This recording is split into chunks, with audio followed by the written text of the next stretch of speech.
History. By 500 BC, people had already settled in Rudesheim, probably Celts.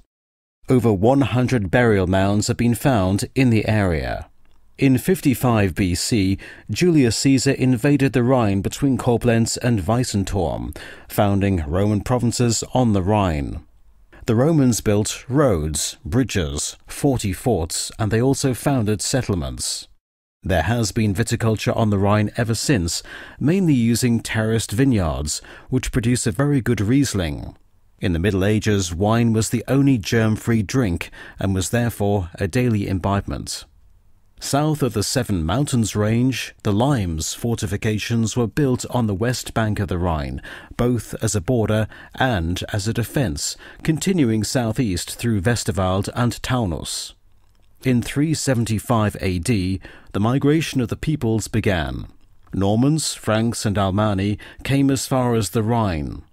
The Saga of the Nibelungen, which takes place on the Rhine, originates from this era and forms the basis for Richard Wagner's famous opera cycle.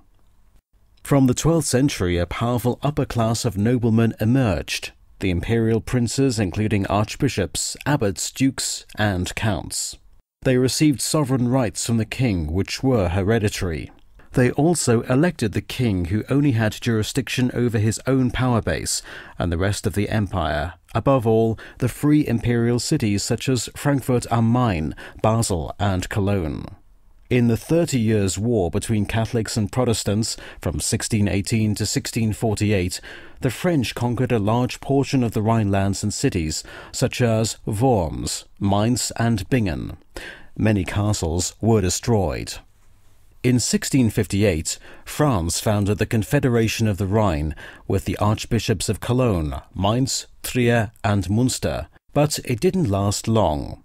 Just 30 years later, Ludwig XIV of France, the Sun King, again attacked large areas of the Rhine in the Palatine War of Succession of 1688 to 1697.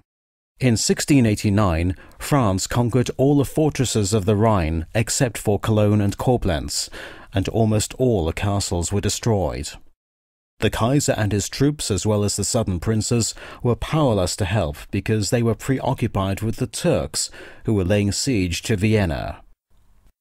In 1806, Napoleon moved to end Germany's existence as a series of small states. He nationalized church properties and founded another confederation of the Rhine, which embraced 16 German states. In the last of the Napoleonic Wars, the Prussian general Blucher crossed the Rhine at Kalb. In 1816, Napoleon was finally defeated at Waterloo by an Anglo-Dutch-Prussian alliance. In 1833, the German Customs Union was formed, and the Rhine could now be used as a free right-of-way. But there were 3 further wars between France and Germany. In 1870 to 1871, Germany defeated France and took Alsace and Lorraine. Then came the 2 world wars, 1914 to 1918 and 1939 to 1945, both of which Germany lost. Through partnerships and ultimately European unification, the centuries-long wars between the two countries finally came to an end.